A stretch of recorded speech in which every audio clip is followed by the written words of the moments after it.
Hi everyone, Miss Moorman here with Pop, ready for another phonics and story challenge.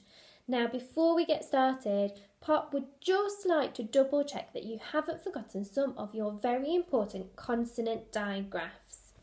So there's 4 to go through. I will show you each one. I will wait and see if you can remember the phoneme, the sound that it makes, and then we will check that you got the right sound. Are you ready? Okay. Ch.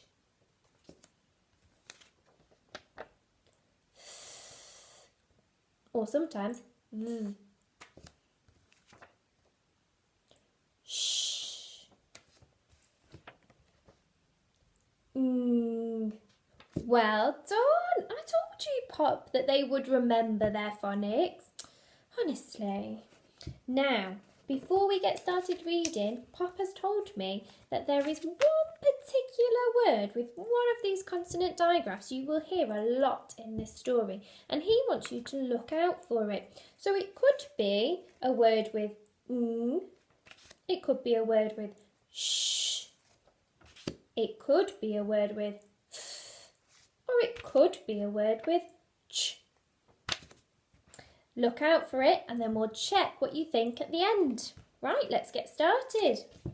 Norman the slug with the silly shell. Norman the slug thought snails were great. Wow, said Norman. Look at them, they're amazing. But unfortunately, the snails didn't think Norman was great. Whee! Crash! Norman, you silly slug, they cried. You've spoilt our fun. This only works if you've got a shell. Norman felt left out. Sadly, he skulked off into the moonlight. Oh, if only I had a shell of my own, he sighed, looking at his reflection. And that's when he had an idea. Maybe I could have a shell after all, he thought. But finding a shell was not as easy as it seemed. One was too bouncy, one was too noisy, and one was already taken. Norman needed time to think. Ta-da! A shell! It was perfect. Norman had never been happier. He could join the snails at last. Norman loved being a snail, and the snails loved Norman's silly shell. But the fun didn't last for long. Suddenly there was a loud flapping of wings. Look out! Bird! Cried the snails in panic. Quick! Slither for your lives, or we'll end up as supper. But the bird was more interested in Norman's silly shell. It looked delicious. Norman was being carried up and away, higher and higher into the sky. What could he do? Norman did the only thing a slug could do. He made slime. Lots and lots of it. With a slither and a slother and a slip and a slide, Norman was free. But he was falling faster and faster and faster until...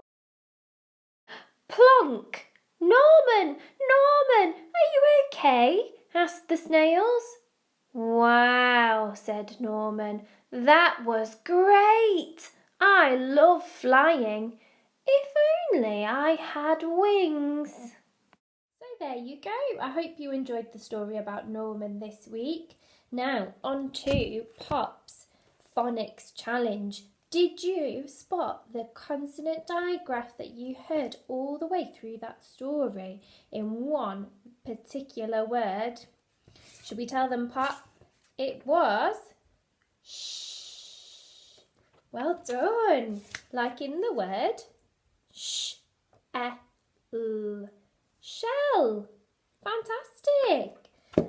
So, Pop has got a new story challenge for you this week. He would like you to design a new shell for Norman. You could think of anything around your house to use for his shell, and Pop would like you to draw a picture of Norman's new shell and maybe even do a little bit of writing underneath to explain what you've chosen to use for Norman's shell.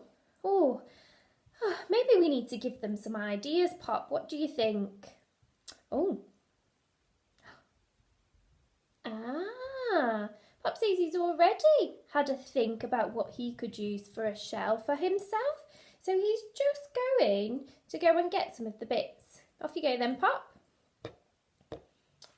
A ball of string. Okay, let's try. Oh, it's all right, Pop, but look. What if it unravels? I don't think that would be very good as a shell, would it? Did you have anything else? Ooh, okay. Ooh.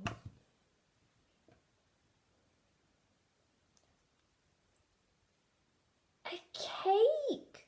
Well, that could work, Pop. It's very round like a shell, isn't it? Although I think there's a problem, Pop. Yeah, I think your cake is just... it's too delicious.